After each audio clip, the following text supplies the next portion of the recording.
It's that time again. If you're a real estate agent and you're looking to finally build a business that creates consistent cash flow, but you're concerned about all of the market disruptions, relax. You found your safe haven to learn the secret to success. List you last. Welcome to this week's podcast.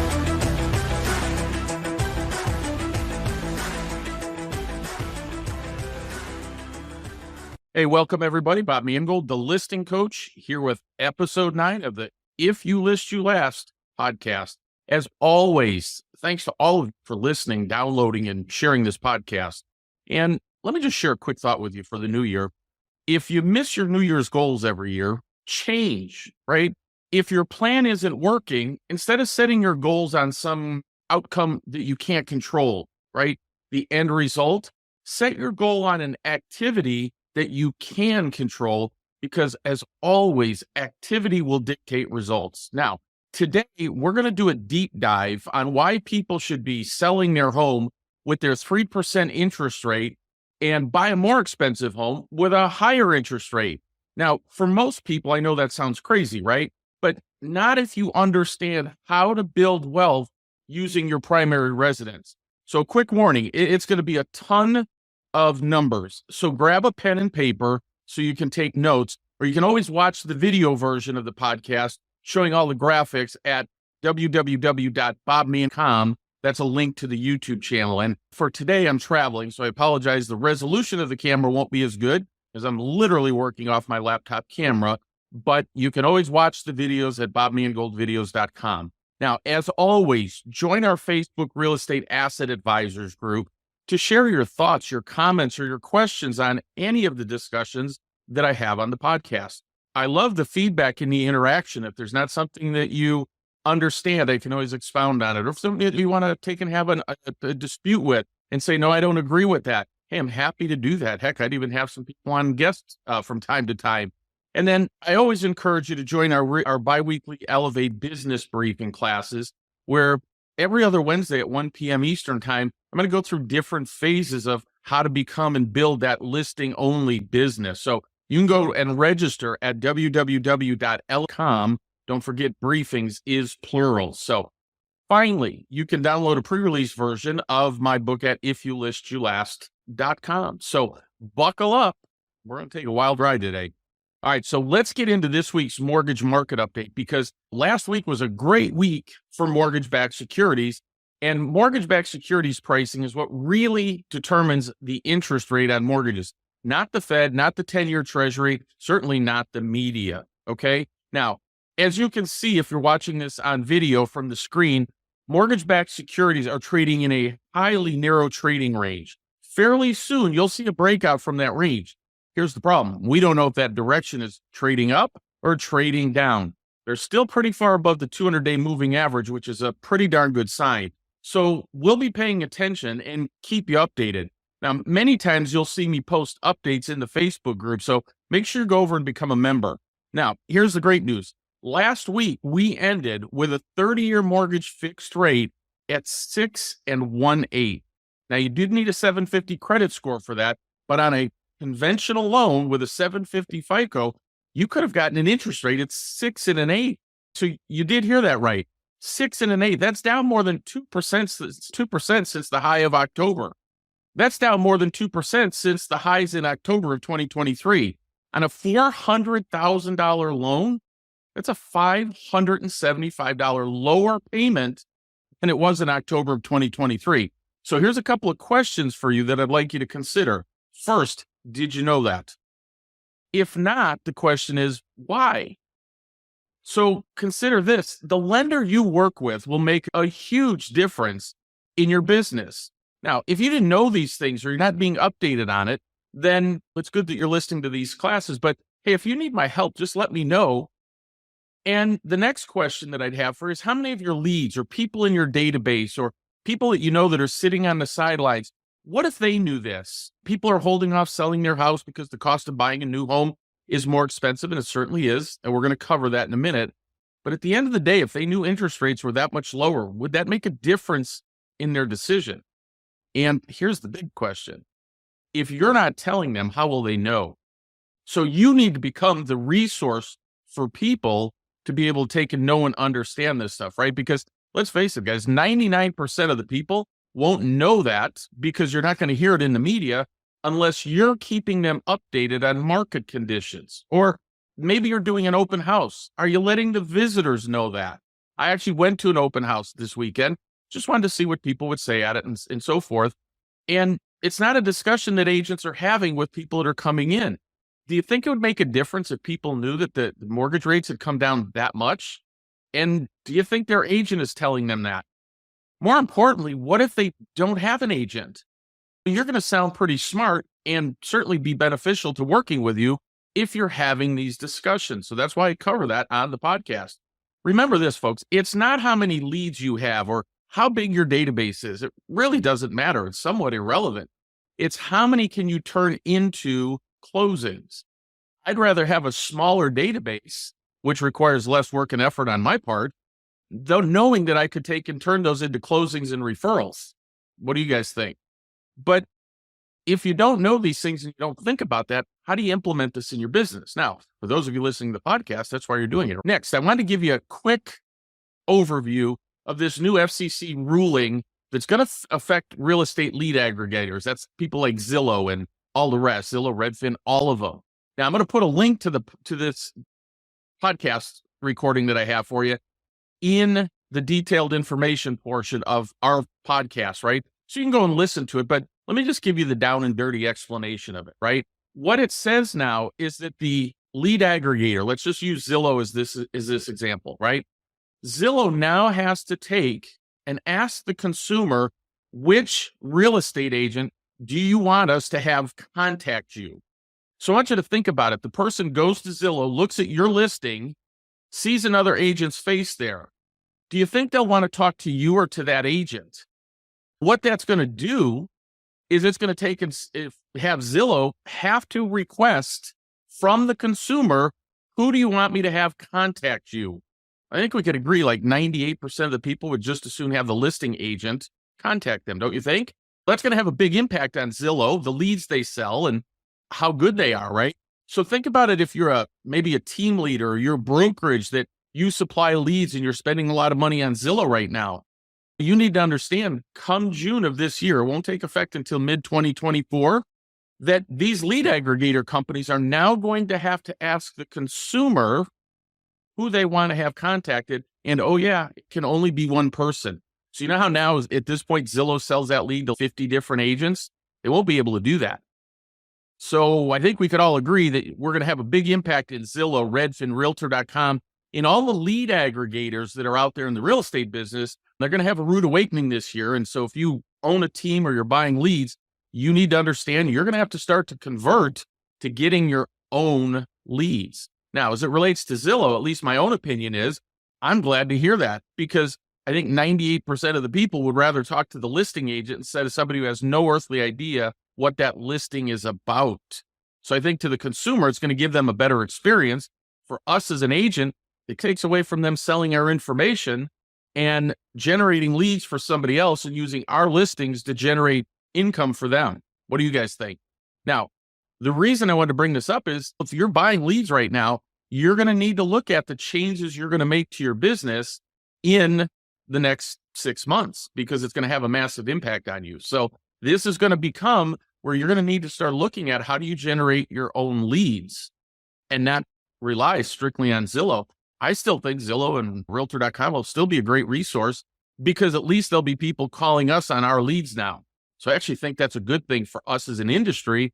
And really, folks, most importantly, it's better for the consumer because they're not calling on a listing that the agent they sold the lead to has no earthly idea about anything about that particular home. So I think the consumer will be better served. So I just want you to be aware of that. The link will be down in the description of the podcast. So check it out. It's only about 15 minutes, but it'll give you a good idea what's coming up and paying attention in the market. Fair enough? All right. So here's what precipitated this week's podcast. And I want you to know if I sound like I'm reading some of the information, I am now because this had to be prepared in advance. I had to do a ton of research and numbers and math and et cetera. So I obviously have to make notes of that. But what I was doing is I was reading an article on how Gen Xers have the largest retirement savings wealth gap when compared to any other generation. So Schroders, which is just a retirement survey, found that people between the ages of 43 and 58 say they need $1.12 million for a comfortable retirement. Not sure where they get that number from, because while, yes, it's $1 million, I promise that's not as much money as you think, right? If you could get a 5% return, it's about $50,000 in retirement. Not terrible, but not. The problem is they only expect to have $661,000, which is a gap of $451,170. Now, that's what they're looking at right now. If you're 43 to 58, you've got a relatively compressed time that you have to make up that, just round it out to $450,000.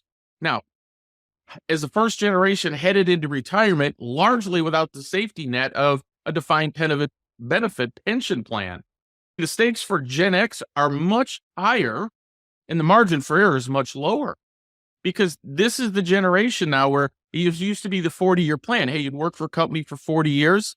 They'd give you a $400 watch at retirement and you had a pension. It doesn't work like that anymore. And so this generation now has to be responsible for saving their own money, because, folks, they're not going to get by on Social Security. I can promise you that, assuming it's even there. The problem is that young people haven't had the time to save money. And most importantly, they're being discouraged from buying a home. That's the biggest issue that they have to face right now. They're not seeing that kind of increase in their wealth. But for existing homeowners, it's been an absolute boon for them.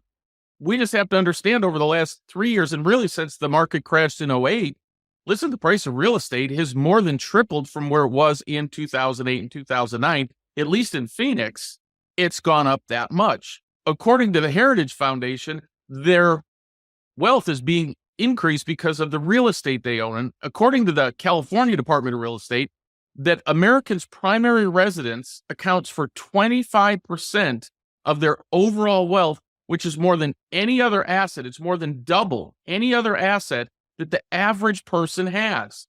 Well, folks, over the last few podcasts, you've heard me talking about the reasons they're telling people not to buy homes. Guess what? They're missing out on their number one source of wealth. According to the Fed, from all I have is up to the last Q3 of 2023, Americans over the age of 55 now own 72% of the nation's wealth. And with those above 70, 30% of it is being held by people above age 70, the homeowners. And they're seeing the biggest gains. Comparatively, the younger generation, including Gen X, millennials, and Gen Z, pretty much from age 25 to 65, all under the age of 56, they've all faced stagnant growth in terms of wealth. Fed data shows that 25% of Americans aged 40 to 54 own just 20% of the nation's wealth, yet represents the biggest share of our population. So together, those two groups are 53.3% of the households, and they only own a quarter of the wealth. And the reason is, folks, they don't own real estate, right? The younger generation are not buying homes. They're being fed a bill of goods that it's a great thing. And as we discussed on last week's podcast, how powerful sources in the media and social media and academics all have a motive to discourage them from buying. So that's why we've been taught YOLO, right? You only live once, and to focus on experiences, not money. What happens when they're 70 years old? They'll have a miserable existence. And unfortunately, folks, as time goes on, the life expectancy will go on, right? Our research and our medicine and everything else will get better. They're going to have to live longer on no money. And so, yeah, those experiences that they're having now, all cool. But when they're broke, when they're 65, that's a whole different problem. But what's the answer for Gen X and Z? X, Y, and Z. Stop renting. It's that simple. And figure out what it'll take to become a homeowner. I didn't say it was easy out there right now. Listen, interest rates, inflation, everything. I get it. Folks, if that means you have to buy a 3-bedroom house and you rent out a couple of the bedrooms to your friends, great, do that. Not a big fan of doing Airbnb in bedrooms and homes that you live in, but whatever it takes to be able to figure that option out, figure it out. And what happened, folks, is that article had me start thinking is, if the homeowners are not giving up their 3% mortgage and buying a more expensive home at a higher interest rate, what will that do for their long-term wealth, right? So forget for the moment the Gen X and buy and where they're starting with. Let's look at people that are there right now saying, whoa, I'm not giving up this mortgage. And what's the real cost to them? So if you remember at the beginning, I told you there's going to be a lot of numbers. We're at the point. So go ahead and take some notes. My first question is a simple one. Would you rather own a $400,000 asset that appreciates at 4% a year, or a $700,000 asset growing at 4% a year? The answer is almost ridiculous, right? Of course, we'd rather have the 700,000. 400,000 at 4% is 16,000 a year. The 700,000 at 4% is 28,000 a year. So what I did is I ran this calculation. I said, okay, I've got people that have been living in a house, call it 5-6 years, and they're sitting on those 3% mortgage rates. Forget 30 years. Let's just look 20 years down the road when they're 65. Now, if you're watching on YouTube, you'll be able to see this on the screen. I'm going to take and make sure that these numbers go up on the screen if you're watching on YouTube. If not, just write them down. So if you have a $400,000 house and you start right now, it appreciates at 4% a year. So we're being very conservative. In 20 years, it's worth $876,449. A $700,000 house in 20 years will be worth $1.533 million, $1,533,786.20. Folks, that's $657,287 difference in additional personal wealth. For that kind of money, is it worth getting rid of your 3% mortgage? The answer for most people would go, yeah, but well, what about my mortgage payment? There is a cost to getting that additional equity. So to be fair, we actually have to look at the total costs and benefits of acquiring that additional wealth, right? It's going to be a cost to it. So first, we have to agree interest rates and home prices have definitely gone up. But we also have to consider how much household income has gone up since 2020. So the average household income has risen from $68,010 to $75,580 at the end of 2022 to $76,330 by the end of the third quarter of 2023. That's the last set of data that I can get. What that means is that's an increase of $693 a month, or $83.20 annually. Means that household income went up 12.2% over that time period. Did that keep up with the rise in home prices and interest rate? Of course it didn't. But it is a mathematical equation that has to be taken into account, because if we're going to take and use math to find out if this is a good decision, we certainly have to factor it in, don't we? Now, one other quick comment before I go through this. I'm going to share numbers with you. And these are numbers from actual real people. I'm never going to do the names or whatever and I round out and it's not specific numbers. But I want you to know every person's circumstance is different. And the numbers that I share with you here are really more of an example, but these are real life scenarios. So, of course, everybody's going to have different scenarios. And if you need help figuring that out, then make sure you schedule a call with me. Okay. So here's a couple other considerations and assumptions that we need to make on top of that. First, they're probably sitting on quite a bit of equity that was built over the last few years, right? So they'd have a substantial down payment if they were buying another house. In most cases, it's going to be 20% or more, and that certainly will ease the payment increase, won't it? So we're going to use that equity to do it. Now, on a side note, if they are putting 20% down and they have a 700 plus FICO score, and they have 10% of their new loan amount sitting in a retirement account, so it's got to be excess cash sitting in a retirement account or somewhere else, they could qualify for the mortgage I'm going to talk to you about real quick. And this is true everywhere except in Texas. In Texas, it's only available on second homes and investment properties. Everywhere else, it's available on your primary residence. What would happen is, because of the structure of this loan, it could be paid off in 3 to 7 years. They would always maintain access to their equity, right? They'd have 24/7 access to their equity without ever needing to get a loan, without needing to refinance, and technically not have a monthly payment, which has a huge impact on their cash flow. And let's be honest, folks, if somebody could sell their house, buy a bigger house, get it paid off in 3 to 7 years, save hundreds of thousands of dollars in payments and interest, That would impact their decision to sell, wouldn't it? Now, the effective interest rate on that loan would be under 2%. And yes, that's in today's interest rate environment. Now, I do not have time to go into the details of that loan today, but it is one of the classes that I teach on our Elevate Business Briefing classes. So make sure that you register, okay? Now, if you have clients that you think would help with their decisions about selling, go ahead and schedule a call with me at www.brainstormwithbob.com, because that is a good option if those people qualify for it. It's not as easy to qualify as another loan, but if they do, it's the most powerful mortgage for eliminating your mortgage payment on the planet. Now, the second assumption that I made is that they have a car, credit card, and some student loans. They have debt. Almost everybody does.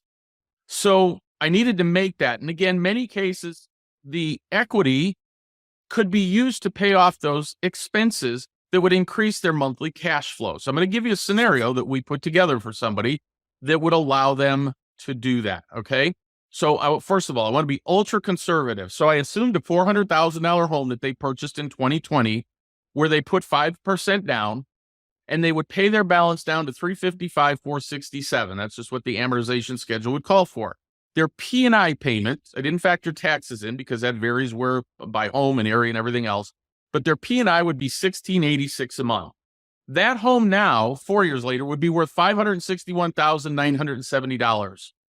That leaves them $206,503 in available equity. But we want to account for sales commission in there, right? Because we need to get to the net that they're going to have to work with. So I just said, let's do a 6% commission. Remember, I want to be as conservative as possible. We're not price fixing. That's $33,718 in commission that they pay, leaving them a total of $172,784 for paying down existing debt and down payment. Now, let's say they have $50,000 in car and credit card payments, student loans. I'm actually going to use the $50,000 because this is a real scenario. Their car payment is $594 a month, and their minimum credit card payment, the minimum, is $450 every month. So their current monthly debt payments, including their mortgage, equals $2,646. So we have $172,784 in remaining equity, right? That's after paying the commission, after closing on that house. So they've got $172,780. And instead of putting that all down on the new house, what we're going to do is we're going to take and pay off that $50,000 in debt. Now, why are we doing that? That frees up $1,044 in monthly cash flow. So additional cash flow to buy the new house. Now they buy the new $700,000 house. They put $122,000 down. So that's 20%, leaving a $578,000 loan, let's say 6.5%. That gives them a $3,559 monthly payment. You with me so far? I know it's a lot of math. Now, they were paying a total of $2,646 every month, and they'll now be paying $3,559, a $913 a month increase. Now, I do recognize that the taxes on that property will be a little bit more too, but relatively inconsequential. And just if I start throwing that in the mix, it'll make it even more complicated for you to comprehend, right? So we've got old payments of $2,646, new payments of $3,559, an additional $913 a month increase in cash flow. Now, we have to recognize that's almost $1,000 a month more. And this is where everybody stops doing the math. And this is where you have to start putting it back in place.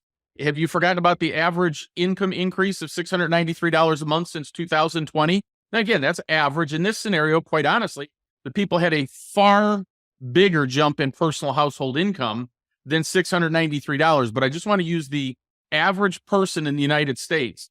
So remember, their cash flow is $913 a month more than it was before, but they're making $693 a month more than they were before, which means their total outlay is $220 a month.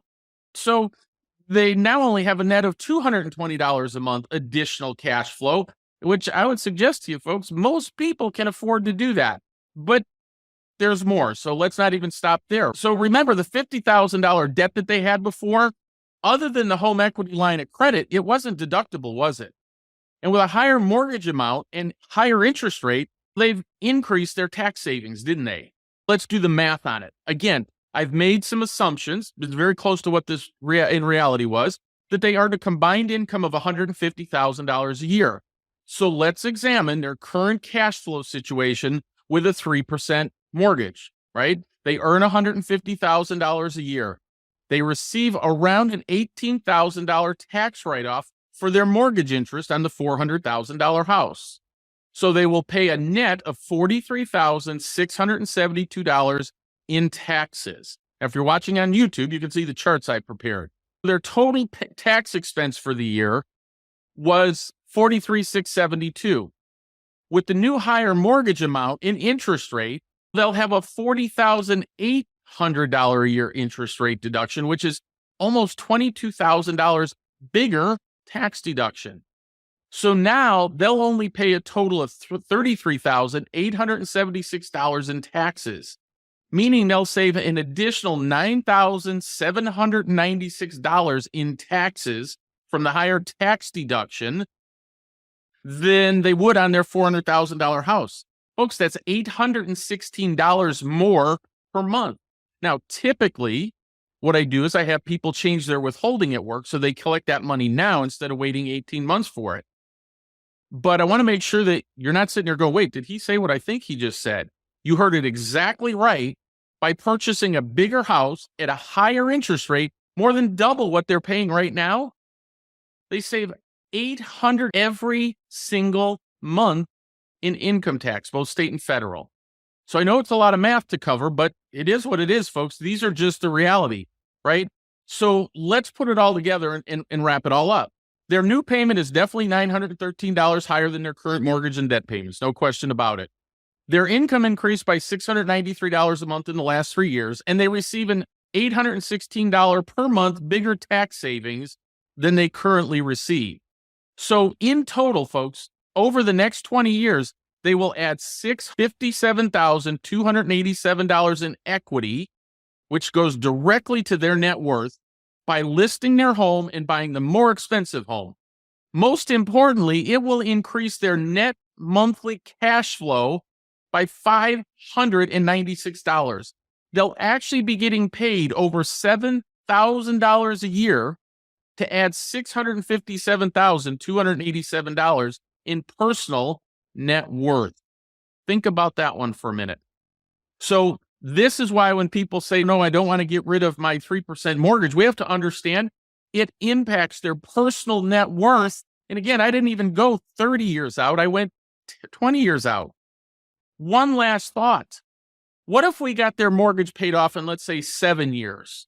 This particular person, it's only going to take about 4 years to pay off their loan. And what if we took that $3,559 and we simply invested it at 5% for the remaining 13 years? They'd accumulate an extra $801,021 in cash. Plus their house is worth $1.533 million, free and clear, and they would actually have 24/7 access to their equity. So if they wanted to take and go buy an investment property, a second home, a condo on the water, whatever it was, they wouldn't even need to go get a new mortgage. This is why I created the Real Estate Asset Advisor organization, folks. We need to be teaching people this. This is how they get ahead financially. This is how they make smart decisions about selling or buying a property. We need to give them the full story. Now, I get that this is a ton of information to comprehend, but being able to understand this and explain it to clients is exactly why I created the Real Estate Asset Advisor designation. So I hope it's given you a lot to think about. I hope this has given you a lot to think about. I hope it gets you excited to get out and talk to more people, and more importantly, to use it to go out and start taking more listings. So until next week, remember, if you list, you last. Have a great week. We'll see you on the next podcast.